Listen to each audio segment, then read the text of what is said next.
السلام علیکم ورحمۃ اللہ وبرکاتہ۔ سوال بہت اہم ترین ہے، کیا گناہگار مومن سے عذاب قبر میں تخفیف کر دی جاتی ہے؟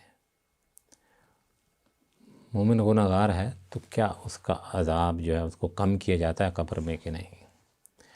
فضیلت شیخ اس کا جواب بن الفاظ میں دیتے ہیں، کہتے ہیں ہاں تخفیف کر دی جاتی ہے، کیونکہ نبی اکرم صلی اللہ علیہ وسلم جب دو قبروں کے پاس سے گزرے تو آپ نے فرمایا تھا انہما لیعذبان وما یعذبان فی کبیر، ثم قال بلا اما احدہما فکان یسأ بالنمیمہ واما الاخر فکان لا یستتر من بولہ ثم اخذ عودا رطبا۔ پھر اس کے بعد کہتے ہیں کہ آپ دو قبروں کے پاس سے گزرے، ان دونوں کو عذاب دیا جا رہا ہے اور ان دونوں کو کسی بڑے گناہ کی وجہ سے عذاب نہیں دیا جا رہا۔ پھر فرمایا کیوں نہیں؟ ان میں سے ایک چغلی کیا کرتا تھا، فرمایا کہ ان میں سے ایک یسعی بالنمیمہ چغلی کیا کرتا تھا، وَأَمَّا الْآخَرُ فَكَانَ لَا يَسْتَتِرُ مِنْ بَوْلِهِ، اور دوسرا پیشاب کے چھینٹوں سے نہیں بچا کرتا تھا۔ پھر آپ نے ایک تازہ شاخ پکڑی اور توڑ کر اس کے دو حصے کر دیے، پھر ان میں سے ہر ایک کو دونوں قبروں پر گاڑ دیا اور فرمایا شاید ان سے اس وقت تک عذاب میں تخفیف کر دی جائے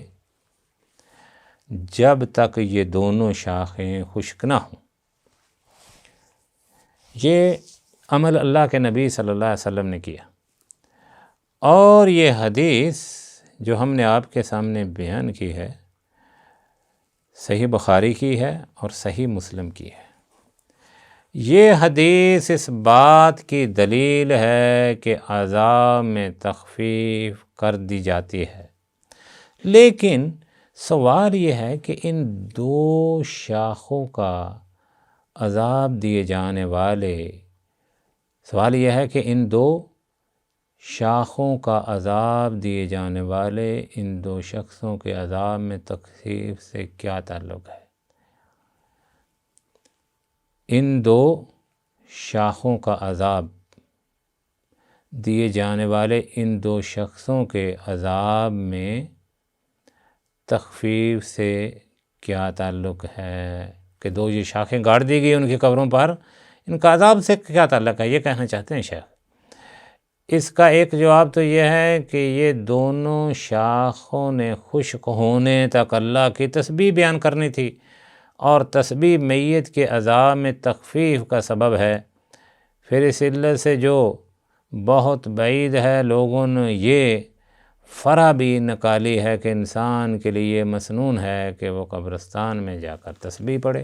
تاکہ مردوں کے عذاب میں تخفیف ہو جائے۔ بعض علماء نے کہا ہے کہ یہ سبب ضعیف ترین ہے، کیونکہ شاخوں نے تو تسبیح بیان کرنا ہی تھی، خواہ یہ تر ہوں یا خشک، کیونکہ اللہ کے نبی صلی اللہ علیہ وسلم نے فرمایا تسبح لہ السماوات السبع والارض ومن فیہن وَإِن مِّن شَيْءٍ إِلَّا يُسَبِّحُ بِحَمْدِهِ وَلَكِنْ لَا تَفْقَهُونَ تَسْبِيحَهُمْ۔ ساتوں آسمانوں اور زمین میں اس کی تسبیح بیان کرتے ہیں، ساتوں آسمانوں اور زمین میں، ساتوں آسمانوں اور زمین اس کی تسبیح بیان کرتے ہیں، اور جو مخلوق ان میں سے ہے اور مخلوق میں سے کوئی چیز ایسی نہیں جو اس کی تعریف کے ساتھ تسبیح نہ کرتی ہو، لیکن تم ان کی تسبیح کو نہیں سمجھتے۔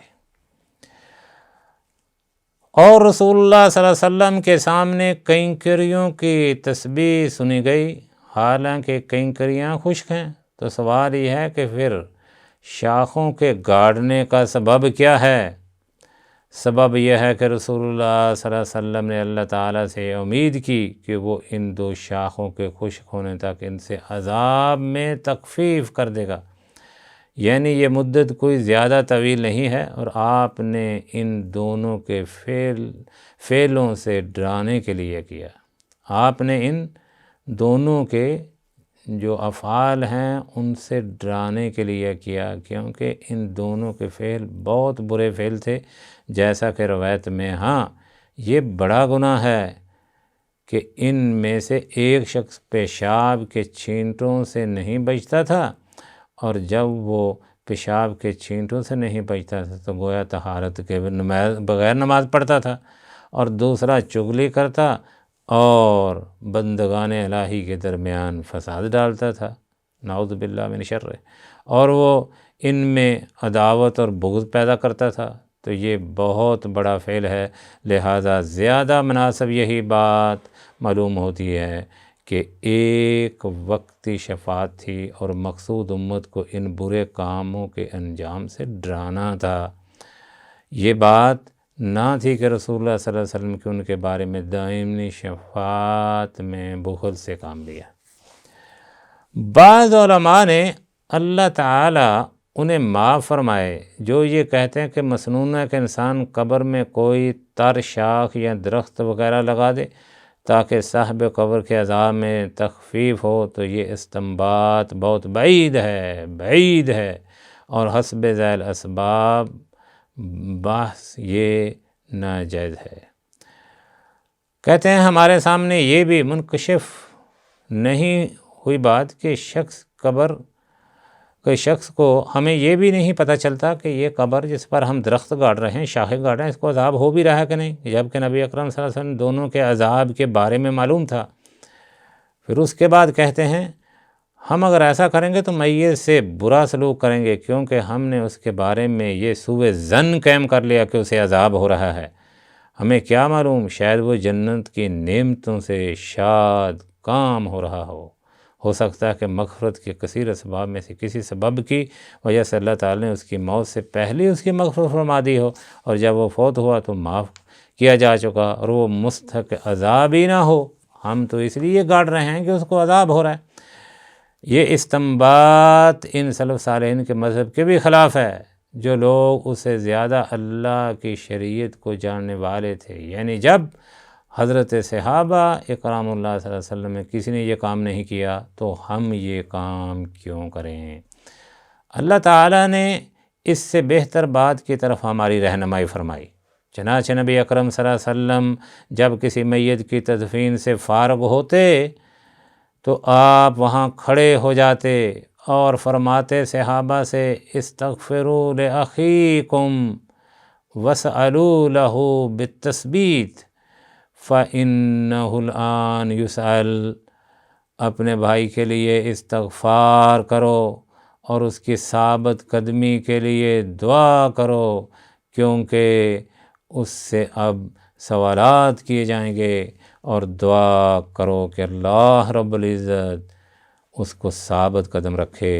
اور سوالوں کے جواب وہ صحیح طریقے سے دے سکے، اور اللہ رب العزت اس کی مغفرت فرمائے۔ تو اپنے بھائی کے لیے اس کو دفن کرنے کے بعد اس کی قبر پر دعا کرنے کا اللہ کے نبی صلی اللہ علیہ وسلم نے حکم فرمایا، استغفروا